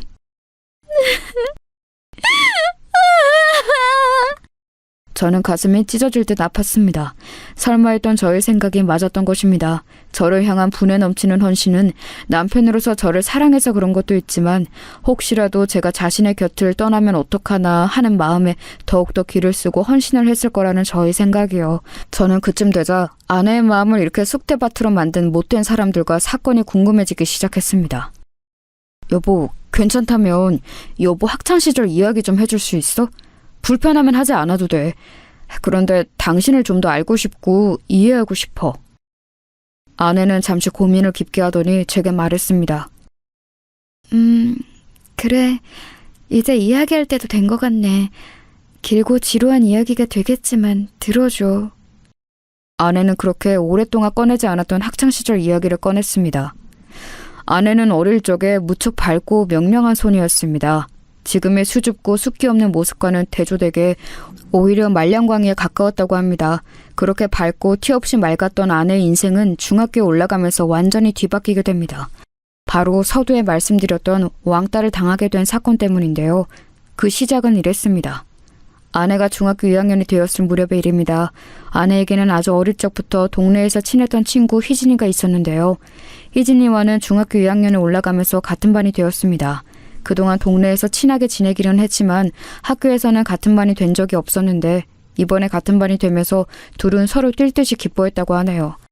희진이는 누가 봐도 정말 예쁘게 생겨서 여학생들의 부러움과 남학생들의 인기를 한 몸에 받는 학생이었대요. 그런 희진이와 친했던 아내였기에 아내 옆에도 친구들이 북적북적했다고 합니다. 그러던 어느 날 희진이가 안 좋은 사건에 휘말리게 되었어요. 중학교 3학년 선배 중에 일진이었던 오빠가 이 희진이를 좋아하게 된 겁니다. 뭐 사람이 사람 좋아하는 일이야 흔히 있을 수 있는 일이지만 이 일진 오빠의 접근 방식이 상당히 불량했다고 합니다. 야, 박희진, 너 학교 끝나고 뭐하냐? 나랑 오토바이 타고 한강 놀러 갈래? 네? 저 끝나고 학원 가야 해요. 아, 나 얘 답답한 소리 하네. 학원은 무슨 학원이야. 그냥 땡땡이 치고 이 오빠랑 놀러 가자. 어? 안 돼요. 그만 돌아가 주세요. 아이씨, 너 죽고 싶어? 다시 한번 말한다. 끝나고 정문 앞으로 안 나오면 너 죽을 줄 알아. 희진이는 협박에 가까운 일진 오빠의 접근이 너무나 무서워서 그날 방과 후에 후문으로 도망갔다고 합니다. 다음 날이 되자 쉬는 시간에 그 일진 오빠는 다시 저희 반에 찾아와서 문을 쾅 열며 희진이를 협박했습니다. 야, 네가 나를 바람 맞춰? 너 진짜 죽고 싶어? 왜 이러세요? 싫다는데 왜 자꾸 그러시냐고요? 어쭈? 앙칼지게구네? 야, 너 한 번만 더 바람 맞추면. 야, 박성호, 너 뭐하냐 지금? 금방이라도 희진이를 한 대 칠 것 같은 일진 오빠를 제지하고 나선 것은 다름 아닌 같은 반의 민지연이었습니다. 너 지금 나 놔두고 바람 펴? 이 나쁜 새끼야? 아, 나 또 인연이 귀찮게 하네. 야, 너랑 나랑 언제 사귀었냐? 바람은 무슨 얼어 죽을 바람. 당장 꺼져. 이 오빠 지금 작업 중이니까. 야, 이 나쁜 새끼야. 그럼 나한테 했던 건 뭔데? 민지연은 손바닥으로 일진 오빠의 등짝을 마구 때리며 울었다고 합니다. 아, 나 이게 진짜 죽을라고. 일진 오빠가 제지하며 소리를 지르는 순간 담임 선생님의 목소리가 들렸습니다. 뒤에 더 자세하게 설명하겠지만 이 담임 선생님이 저희 큰아버지이십니다. 야, 거기 너네 뭐야? 3학년이 여기는 왜 와 있어? 수업 좀 쳤으니까 얼른 돌아가.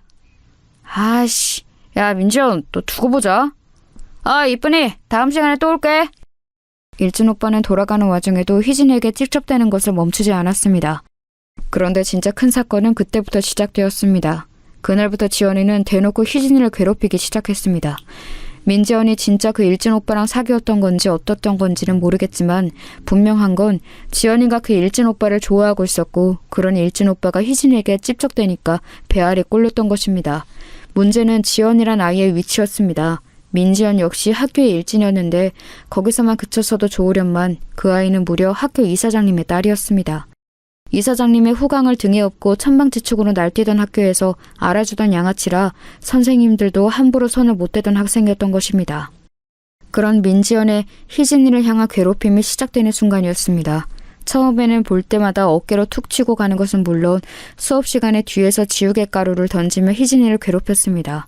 같이 다니는 일진 무리는 그런 광경을 보며 킥킥대며 좋아했는데 아내의 눈에 비친 그들의 모습은 정말 악마 같았다고 합니다. 처음에는 그렇게 비교적 가벼운 시비로 희진이를 괴롭히더니 하루는 정말 못된 짓을 저질렀습니다. 수업 중에 치고 책장 서랍에서 교과서를 꺼내려던 희진이가 기겁을 하며 소리쳤습니다. 왜 그래 희진아? 무슨 일이야? 책상 안에 쥐가 손발에 벌벌 떠며 희진이가 가리킨 책상 서랍에는 죽은 쥐가 피 묻은 채로 들어있었습니다. 그것을 본 반 학생들은 아연실색하며 소리를 지르고 난리도 아니었습니다. 그런 광경을 보면서 민지연은 자신의 일진 친구들과 함께 뒤에서 킥킥대며 웃고 있었습니다. 누가 이런 장난을 쳤어? 누구야? 당장 안 나와? 담임이셨던 큰아버지는 정말로 크게 화가 나서 범인을 색출하려는데 민지연이 뒤에서 킥킥대던 걸 멈추더니 이렇게 얘기하는 거였습니다. 선생님, 그거 쥐가 아니고요. 박희진이 임신해서 애 떼놓은 거래요. 뭐야? 너 이 자식 일로 당장 나와! 화가 머리끝까지 난 큰아버지는 민지연을 앞으로 불러세우는데 민지연은 조금의 반성의 태도도 보이지 않더랍니다. 왜요? 뭐, 어떻게 하려고?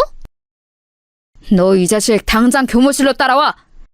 큰아버지는 민지연의 손목을 잡고 교무실로 끌고 가려는데 민지연이 쌩쇼를 시작하더랍니다. 교사가 학생 못 만진다. 성추행이에요. 담임이 자기 학생 성추행이에요. 그 목소리가 어찌나 크던지 교실이 쩌렁쩌렁 울리더랍니다. 큰아버지가 잠시 당황해서 멈칫하던 사이 가만히 있던 아내가 등장했습니다. 야, 민지영, 그만해. 쪽팔리지도 않냐? 이거 다 너가 저지른 짓이잖아. 너가 희진이 대놓고 괴롭히는 거 여기 모르는 사람 있어? 어디서 일진 양아치한테 차이고 와서 엄한 화풀이야. 뭐? 넌 또 뭐야? 찌그레기 같은 게 죽고 싶어? 선생님, 그동안 민지연이 희진을 엄청 괴롭혔어요. 희진이가 보복당할까봐 선생님한테 말씀 못 드리고 있었는데 저 쥐도 분명히 민지연이 저지른 짓이에요. 전현이 미쳤나? 야, 증거 있어? 증거 있냐고! 야, 민지연, 너 이게 사실이야? 이거 사실이면 너 큰일 날 각오하고 있어라. 선생님이 뭘 어떻게 할 건데요? 마음대로 해보세요. 그렇게 난장판이 된 교실은 아수라장이 됐고 큰아버지는 그 길로 교무실로 달려가 이 일을 선생님들께 알리고 머지않아 학폭위원회가 열렸습니다. 큰아버지가 그동안 민지연이 희진이를 괴롭혔다는 증거를 모아서 위원회에 제출했는데 위원들의 반응이 심상치 않았습니다. 김상호 선생? 그러니까 민지연 학생이 저질렀다는 이 학폭이 증거는 없고 다른 학생들의 증언뿐이라는 것이죠? 그 학생들은 지금 어디 있죠? 네, 증언을 해주기 위해서 지금 옆방에서 기다리고 있습니다. 애들아, 어서 들어. 아니, 왜 미주 너밖에... 그랬습니다. 처음 충격적인 쥐사건을 마주한 같은 반 학생들은 놀라는 마음에 처음에 큰아버지의 움직임에 동조를 해주었으나 학교 이사장의 딸이자 일진이라는 막강한 파워를 가진 민지연이 무서워 학폭위원회 당일이 되자 모두 꼬리를 내뺀 것이었습니다. 결국 남은 건 희진이의 절친인 아내뿐이었지요. 한 명뿐인 건가요? 이러면 곤란한데... 그리고 죽은 쥐를 희진 학생의 책상에 지연 학생이 넣었다는 증거나 증인이 있나요? 아니요. 하지만 정황상 지연 학생이 그랬다는 게 확실합니다. 김상호 선생, 지금 무슨 큰일 날 소리 하는 거예요? 정황만 가지고 억울한 학생에게 그런 끔찍한 누명을 더 씌우는 게요? 오히려 무고죄로 김 선생이 징계를 받아야 마땅하겠구만. 네? 아니 그게 무슨... 자... 본위원회는 최종 심의 결과를 발표하겠습니다. 민지연 학생에게 씌워진 학교 폭력에 관한 모든 혐의는 증거 불충분으로 혐의가 없는 것으로 밝혀졌습니다. 이어서 이 자리에 계신 위원들 대부분이 징계위원들이시기 때문에 바로 징계위원회를 열도록 하겠습니다. 네? 그게 무슨 말씀이세요? 누구를 징계한다는 거죠? 징계위원회에서 김상호 선생에 대한 심의 결과를 발표하겠습니다. 무고한 민지연 학생을 모함한 담임 김상호 선생을 3개월 감봉 조치에 처한다. 위원장님, 그게 무슨 말씀이십니까? 위원장님! 의문이 가득한 학폭위원회는 그렇게 큰아버지만 억울하게 끝이 났습니다. 위원회가 끝나고 다들 자리를 나서는데 민지연이 큰아버지만 들리게 이렇게 얘기했다고 합니다. 이 꼰대 아저씨, 또 나한테 덤벼봐. 그 다음엔 감봉으로 안 끝날 테니까. 큰아버지는 이를 뿌득뿌득 갈면서 민지연을 노려봤지만 그 자리에서 할 수 있는 것이 아무것도 없었습니다. 이 결과에 가장 큰 충격을 받은 것은 아마도 피해자인 희진이었을 겁니다. 희진이는 큰 충격을 받고 멀리 부산에 사는 큰 이모댁으로 전학을 갔습니다. 희진이가 받았을 충격이 서울과 부산의 거리감만큼 크게 전해지는 순간이었습니다. 아내는 희진이와 눈물의 마지막 이별을 해야 했습니다. 희진아, 미안해. 내 증언만으로는 사건이 밝혀지지 않았나 봐. 정말 미안해. 아니야, 미주야. 너는 할 만큼 했어. 도와줘서 고마워. 마음 같아선 너도 데리고 전학 가고 싶은데 그럴 수 없는 거지? 나는 엄마 아빠가 정말 어렵게 이 학교 입학시켜주었잖아. 그런 엄마 아빠 기대를 저버릴 수는 없어. 아쉽다, 미주야. 우리 꼭 계속 연락하자. 알았지? 그랬습니다. 아내도 이 썩은 학교에서 탈출하고 싶었지만 힘든 형편에 부모님이 어렵게 보내주신 사립학교라서 차마 그럴 수가 없는 상황이었던 것입니다. 문제는 그다음부터 진짜 커지게 되었습니다. 자신들을 괴롭히던 희진이가 전학을 가버리자 새로운 놀잇감이 필요했던 민지연 무리는 그 화살을 아내에게 쏘기 시작했다고 합니다. 아, 정혜용사. 친구 잃어버리고 혼자서 학교 다니니까 기분이 어때? 이제부터 너는 지옥을 맛보게 될 거야. 그 이후부터는 문자 그대로 아내에게 지옥이 펼쳐졌다고 합니다. 희진이가 당했던 죽은지 사건은 귀여운 정도에 불과했습니다. 민지연 무리는 할 수 있는 모든 방법을 동원해서 아내를 괴롭혔다고 합니다. 어느 날 학교에 등교했는데 책상이 온통 칼로 난도질 되어 있고 빨간 글씨로 온갖 저주의 말들이 써 있었습니다. 걸레 임미주 임신 4개월, 임미주 아빠 5명. 차마 입에 담기도 어려운 말들이 더 있는데 그것까지는 너무 망측해서 이 정도까지만 적습니다. 그런가 하면 이런 일도 있었습니다. 체육 시간이 되어 체육복을 갈아입었는데 운동장에 나가서 두 줄로 뛰고 있으니 갑자기 뒤에 학생이 놀라서 소리치더랍니다. 미주야, 너 바지! 어머나, 이게 뭐야? 아내의 체육복 바지가 날카로운 면도칼로 베어져 있어서 달리기를 하는 순간 벌어져서 속옷이 훤히 드러나게 되었던 것입니다. 처음 입을 때는 몰랐는데 달리면서 점점 벌어지도록 누가 선을 쏘놓았던 것입니다. 그게 누구겠어요? 당연히 저 악마 같은 민지연이었겠죠. 아내는 지금도 그 순간만 생각하면 창피해서 얼굴이 후끈 달아오른다고 했습니다. 어떤 날은 화장실에서 볼일을 보고 있으면 갑자기 위에서 물벼락이 쏟아지기도 했다고 합니다. 놀라서 밖으로 나가보면 낄낄거리며 도망가는 민지연의 무리의 뒷모습이 보였다고 했습니다.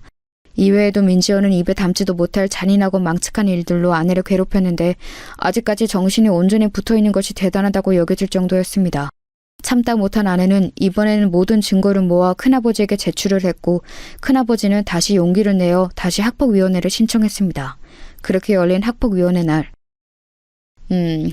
김상호 선생, 또 같은 선생의 같은 학생. 이번에는 피해자만 바뀌었네요. 네, 위원장님. 이번에는 증거가 명백하게 있습니다. 피해자라고 주장하는 임미주 학생은 평소부터 민지연 학생과 사이가 좋지 않았고 또 저번 학폭위원회에서 피해자라고 주장했던 박희진 양과 절친한 사이이지요? 네? 그건 맞습니다만 그 얘기는 갑자기 왜... 그러면 임미주 학생이 원한 관계에 의해서 민지연 학생을 모함할 수도 있다는 생각은 안 해보셨나요? 그럴 리가 없습니다. 제가 아는 임미주 학생은 절대 그럴 학생이 아니에요. 여기 증거가 이렇게 명백하지 않습니까?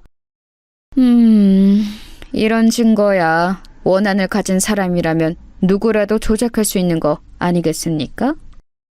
그게 무슨 말도 안 되는 소리입니까, 위원장님? 그렇다면 임미주 학생이 이 증거를 조작했다는 증거를 대보세요. 정황상 그렇다는 거죠. 정황상.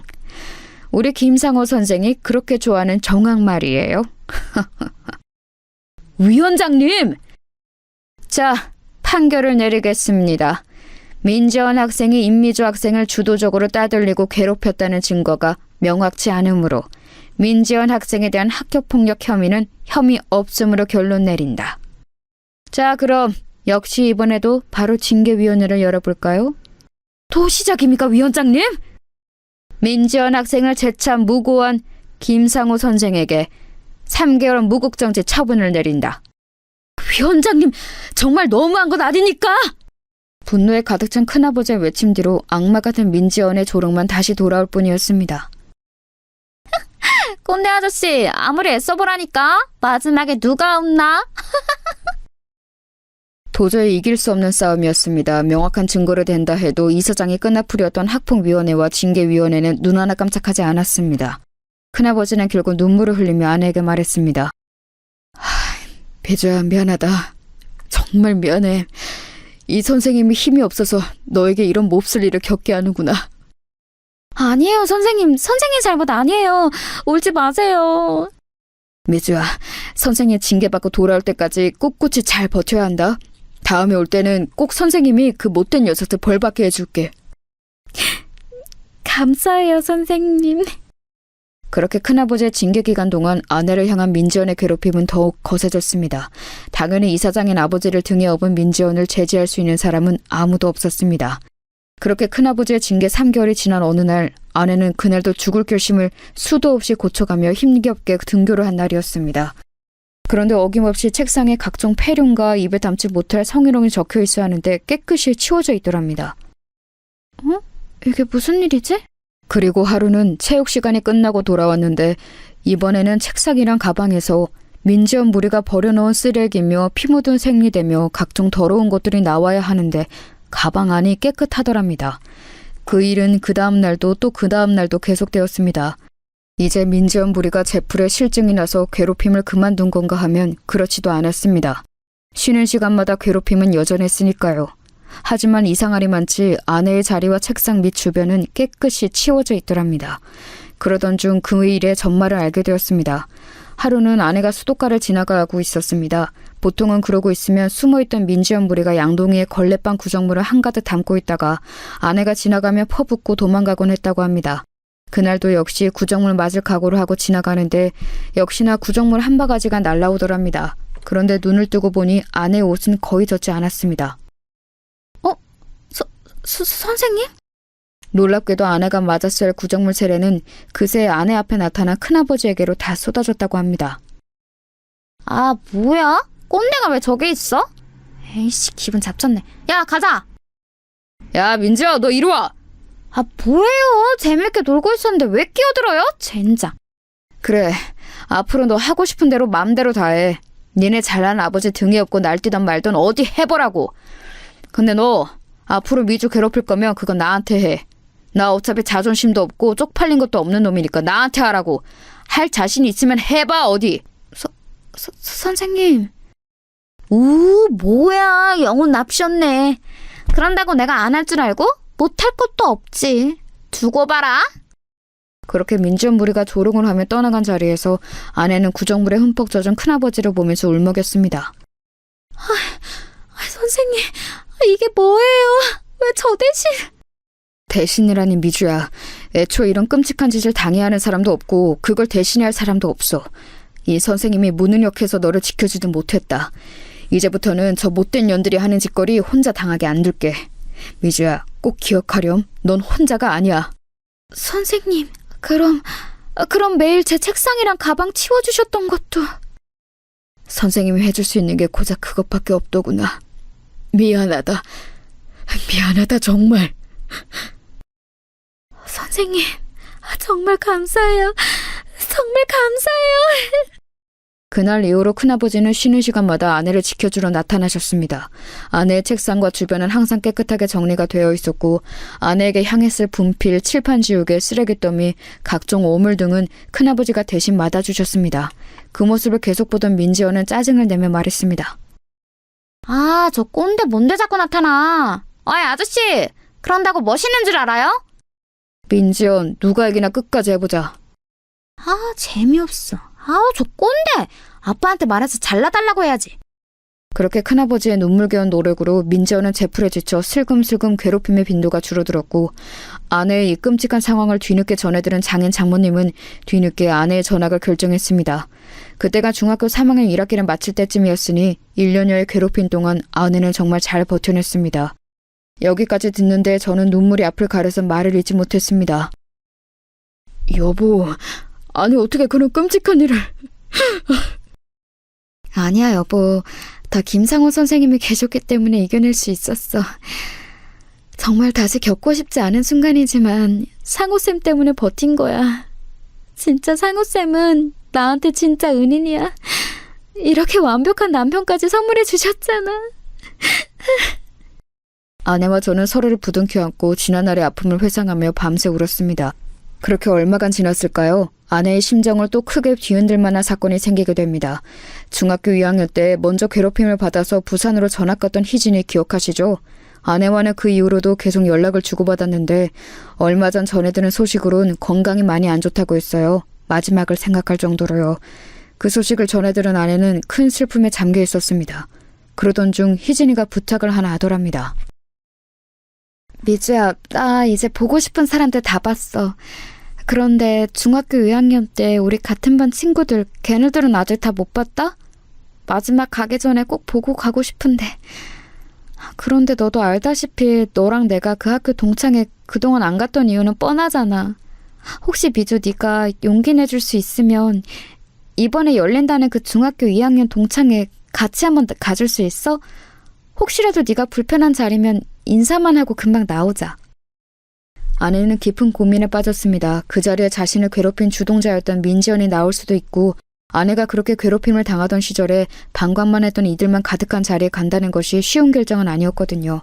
하지만 하나뿐인 절친 희진이의 부탁인데다가 둘 다 동병상련의 아픔이 있었기에 두 사람은 손 꼭 붙들고 용기 내서 그 동창회에 한번 나가보기로 결심을 했습니다. 여보, 내가 전화 붙잡고 계속 대기하고 있을 테니까 희진 씨랑 무슨 일 생기면 바로 전화해. 알겠지? 알겠어, 여보. 별일 없겠지. 나도 희진이만 생각하면서 얼른 다녀올게. 저는 걱정이 한가득 앞섰지만 마지막으로 친구 얼굴도 보고 가고 싶다는 희진 씨의 부탁을 거절할 수는 없었기에 불안한 마음으로 아내를 그 자리에 보내주었습니다. 몇 시간쯤 지났을까요? 아내의 전화로 희진 씨가 전화를 했습니다. 형부, 지금 미주가 많이 취했어요. 혹시 데리러 와줄 수 있어요? 네? 미주가 술을요? 아니, 술 한 잔도 못하는 사람인데. 알겠어요. 얼른 갈게요. 저는 술을 한 잔도 못하는 아내가 취했다는 소식을 듣고 걱정이 돼서 그 동창회 자리로 불이 나게 달려갔습니다. 제가 찾아갔을 때는 아내는 이미 몸을 못 가눌 정도로 만취가 되어 있었습니다. 그리고 그 자리에는 아내와 희진 씨를 그렇게 괴롭혔던 악마 민지연도 있었습니다. 술에 잔뜩 취해 인사불성이 된 아내는 혀 꼬이는 발음으로 민지연에게 계속 말을 걸었습니다. 야, 민지연 왜 그랬냐? 너 우리한테 왜 그랬어? 너 때문에 우리 불쌍한 희진이 병들었잖아. 너 때문에. 안녕하세요. 저는 이 사람 남편 되는 사람입니다. 이게 다 무슨 일이죠? 희진 씨와 주변 동창들의 얘기를 들어보니 아내가 더 짠해졌습니다. 아내는 동창회 자리에 희진 씨와 독착한 이후 얼마 안 있어 민지연이 도착했는데 그 순간 손이 덜덜 떨리고 이 자리에 괜히 왔다는 생각이 들더랍니다.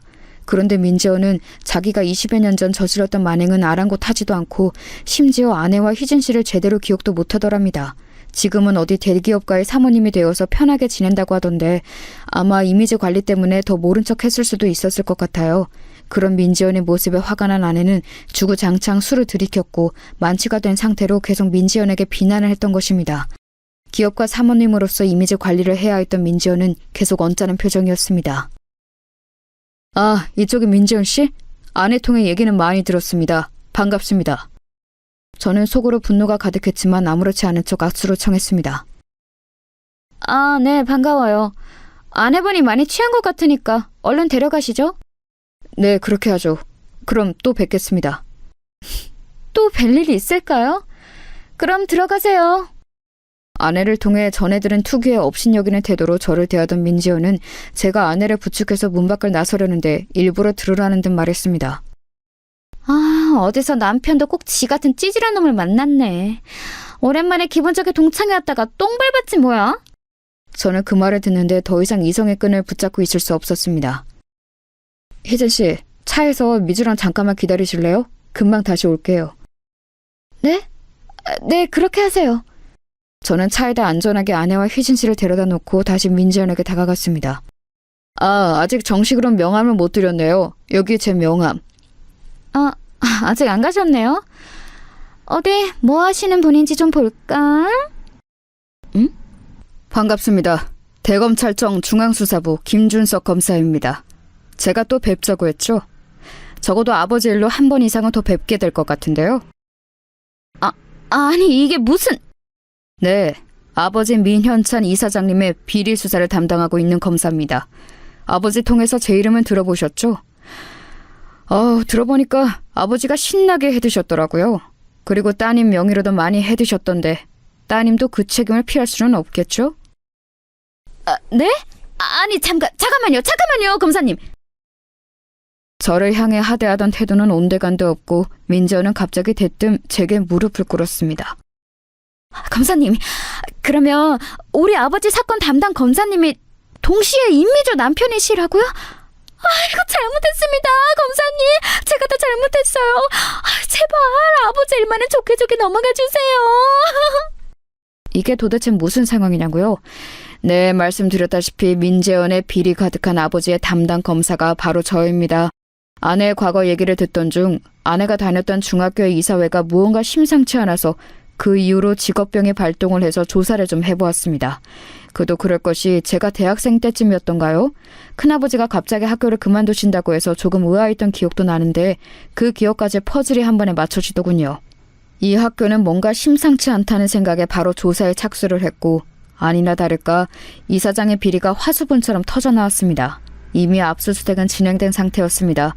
자기 집에 그런 큰일이 터졌는데도 뻔뻔하게 동창회에 나와서 거들먹거리고 있던 민지연의 모습이 얼마나 한심해 보였는지요. 그러다가 제가 담당 검사라고 하니까 바로 꼬리 내리고 무릎을 꿇는데 이렇게 쉽게 굴복할 거였으면 그 시절 내 아내는 왜 그렇게 괴롭혔냐고 묻고 싶었습니다. 머지않아 그쪽한테도 담당자가 갈 겁니다. 부디 성실히 조사에 임해주세요. 검사님. 저는 애처롭게 비는 민지연을 뒤로 하고 술에 취한 아내와 희진 씨를 무사히 데리고 돌아왔습니다. 그 뒤로 민지연과 그의 아버지는 비리에 깊게 관여한 혐의로 법정 구속이 되었습니다. 아마 부녀가 둘 다 중형을 피하기는 어려울 것으로 보입니다. 이렇게 오랜 세월이 지난 뒤에야 아내의 복수는 완성이 되었습니다. 뒤늦게 소식을 전해 들은 아내는 눈물을 흘렸습니다. 결국에 모든 게 제자리로 돌아가는구나. 고마워, 여보. 고마워. 자, 여러분 어떻게 들으셨나요? 평생 가슴에 상처를 안고 살아온 아내의 복수극에 함께 통쾌하신가요? 저도 할 수만 있다면 이번 사건으로 아내의 가슴에 쌓인 모든 상처가 다 씻겨져 내려갔으면 좋겠습니다. 이 천사 같은 사람이 이겨냈을 그 무수한 세월을 생각하면 가슴이 한없이 먹먹해지거든요. 게다가 이런 일들이 지금도 계속해서 벌어지고 있다는 점이 정말 슬플 뿐입니다. 오죽하면 더 글로리라는 드라마가 이렇게까지 흥행을 했겠어요. 그 드라마의 각본이 잘 쓰여진 덕분도 있겠지만 많은 이들이 개탄하고 공감할 만한 주제인 영향도 크다고 생각합니다. 그리고 제 아내는 그 드라마의 주인공 못지않게 정말 잘 이겨낸 사람이란 걸 믿어 의심치 않습니다. 부디 학교폭력과 왕따 문제가 대한민국에서, 아니 이 인류에서 영원히 뿌리 뽑히기만을 간절히 기도해봅니다. 제가 준비한 사연은 여기까지입니다. 모두 아내에게 남편에게 사랑한다는 말 한마디씩 더 건네는 하루 되시길 바랍니다.